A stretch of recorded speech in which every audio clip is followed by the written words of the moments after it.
અમદાવાદમાં શ્રી રમાબાઈ આંબેડકર જન્મજયંતિ નિમિત્તે 41 સ્થળે અનુસૂચિત જાતિ મોરચા અને ડોક્ટર સેલ દ્વારા મહિલા મેડિકલ કેમ્પનું આયોજન મહિલા તબીબો દ્વારા કરવામાં આવ્યું.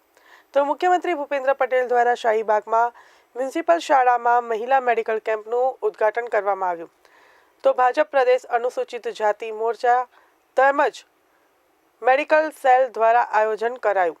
તો આ કેમ્પમાં મહિલાઓ માટે જનરલ તપાસ, સુગર તપાસ, ઇકો કાર્ડિયોગ્રાફી, મેમોગ્રાફી, આંખ, ગાયનેક, કેન્સરના રોગોને તપાસ તેમજ નિદાન ફ્રી કરવામાં આવ્યું. તો મેડિકલ કેમ્પમાં વિવિધ વિભાગના આશરે 1200 જેટલા નિષ્ણાંત મહિલા તબીબો સેવા આપી હતી.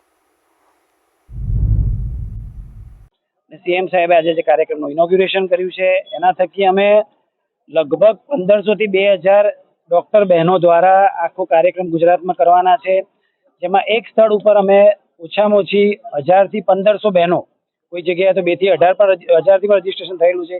આ બેન દીકરીઓનો અમે pap smear, mammography, ECG, PFT function, BMD test જે આખા હરી પહેલાના કાર્યક્રમમાં કોઈ જગ્યાએ કોઈ મેડિકલ કેમ્પમાં નથી કર્યું. મોરચા અને Bharatiya Janata party medical cell દ્વારા અમે કરવા જઈ રહ્યા છીએ. માં રમાબાઈ આંબેડકરનો જન્મદિવસ છે. બાબા સાહેબના પરિવારમાં દીકરી હિન્દુ અને દીકરો રાજરત્ન, એ તબીબી વ્યવસ્થાઓ ન મળી એના લીધે થઈ અને બંનેના મૃત્યુ થયા. તો આજનો આ કાર્યક્રમ એ એમના તર્પણની સાથે સાથે સેવા યજ્ઞ પણ છે.